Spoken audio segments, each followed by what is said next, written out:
O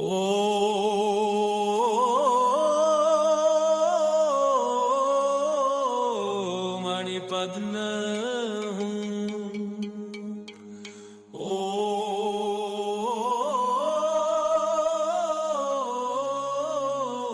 Mani Padma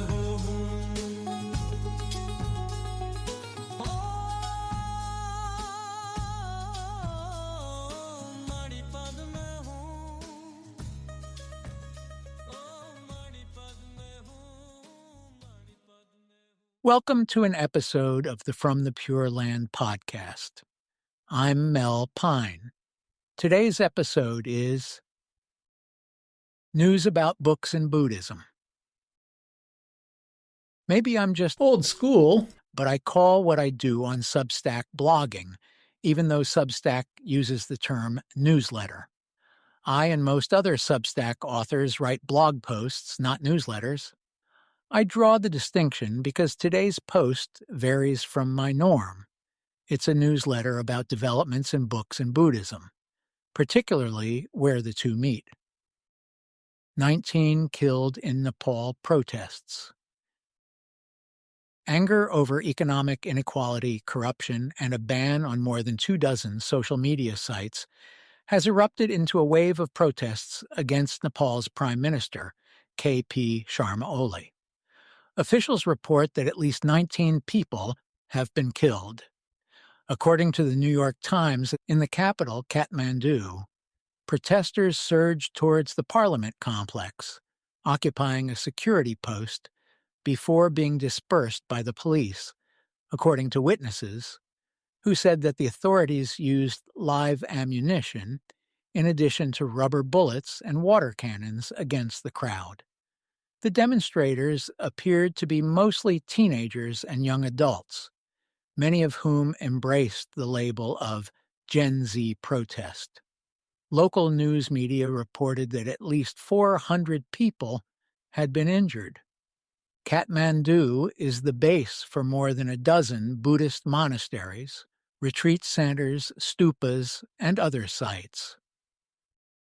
Anthropic suit settlement. It has been little noticed so far, but the automated intelligence firm Anthropic, which makes the Claude AIs, has reached a $1.5 billion settlement of the copyright suit brought against it by 3 authors.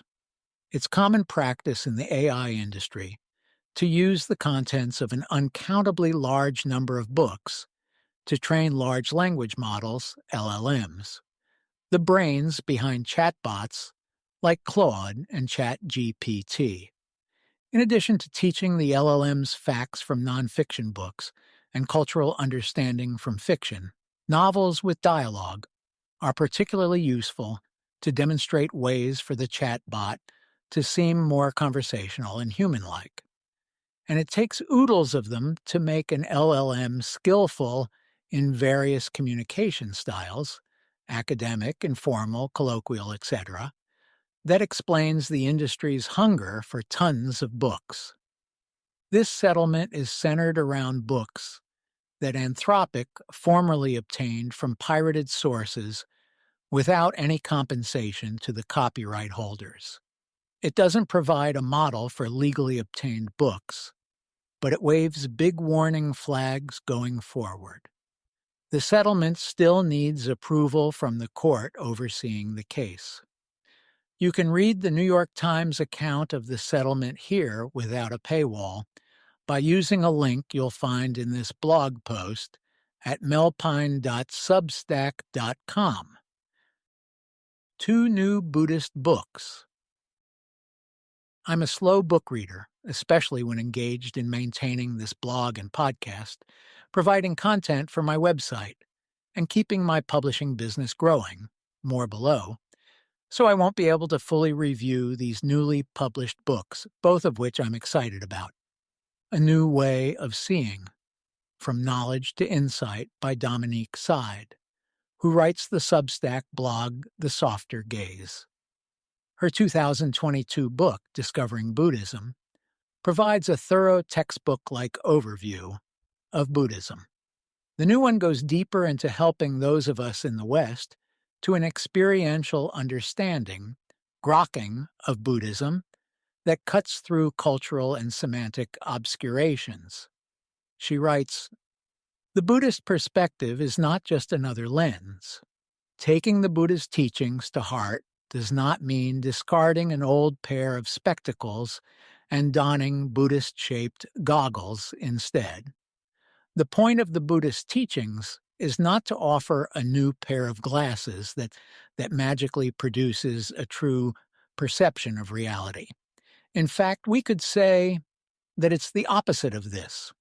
Buddhism helps us to become aware of the various lenses we are already using, to see through them, as it were, and finally to discard them altogether. The aim is to see reality directly without filters or props of any kind. There is a world of difference between thoughts and ideas. Thoughts fill the airwaves. Systems of thought are structured carefully and coherently, and are shown to be far neater and, for some, more satisfying than life itself. But ideas are different. Ideas have legs. Ideas change people. They move the masses. They actually shape the world. Ideas are dynamic. They have force and power and refuse to be consigned to the dictionary or to any type of written page. The fabled Tibetan yogi Milarepa would tell his students that the Buddha's words are not like other philosophies that we read for pleasure or stimulation and then put back on the shelf. We can actually practice the Dharma and apply it to our day-to-day life. That's what Dominique is attempting to do in her book. The Buddha, Biography of a Myth, by Donald S. Lopez, Jr., professor of Buddhist and Tibetan Studies at the University of Michigan. On July 17th, I wrote that the generally accepted details about the Buddha's life may not have really happened, but that the stories matter anyway. Lopez goes a big step further like this. I have argued that the Buddha as we think of him today, the atheist philosopher who offered the path to nirvana to all who sought it, regardless of their social class, the opponent of ritual and priestcraft, is a product of 19th century Paris and the work of Eugène Burnouf, 1801 to 1852, who saw the Buddha as a figure of history in a land of myth. I have not yet gotten deep enough into his book to substantiate my understanding of where he's heading. I may be back with a fuller review. I've read that he doubts there ever was one person who lived the life and gave the teachings we attribute to Siddhartha Gautama. Nevertheless, he revels in the more extraordinary and more traditional Buddha tales. The being born from his mother's right side, who could immediately walk and who later could transform into a giant and speak in different languages to different people listening to him at the same time. I'm enjoying his explanations of them. ElevenLabs. This isn't about ElevenLabs, but it is about two ventures of a technology company called ElevenLabs Incorporated. It is a leader in the creation of synthetic voices and converting text into a variety of voices. When it announced some months back that users could clone their own voices, I gave it a try. The result was so good that, at least at first, it fooled my wife. The problems, though, were that it badly mispronounced some Buddhist terms and failed to get the emphases in my voice in the places that felt right to me. Like so much in the world of AI, when I tried it again recently, it worked almost perfectly. I'll try it out on this post, so it will be a podcast too. The even bigger news is the new venture, ElenReader Publishing, and its smartphone app, ElenReader.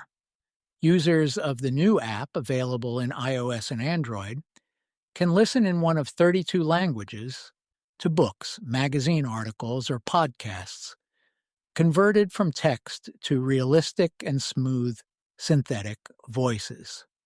The user can choose the voice it prefers to listen to, and moderate usage is free. From an author's point of view, it's a quick and easy way to create an audiobook, although I don't know how the distribution will work, aside from ElevenReader. I had not planned to do the work required to turn out an audiobook version of Mel HP and Claude AI, a being and a bot discuss sentience and Buddha nature. But over the weekend, I fiddled a bit with the book's organization to make it easier for a listener to follow and uploaded the manuscript. It's awaiting approval. If you like to listen to books and articles and be among the first to try something new, download the ElevenReader app. The app is free, as is the content, which includes things like Atlantic articles for now.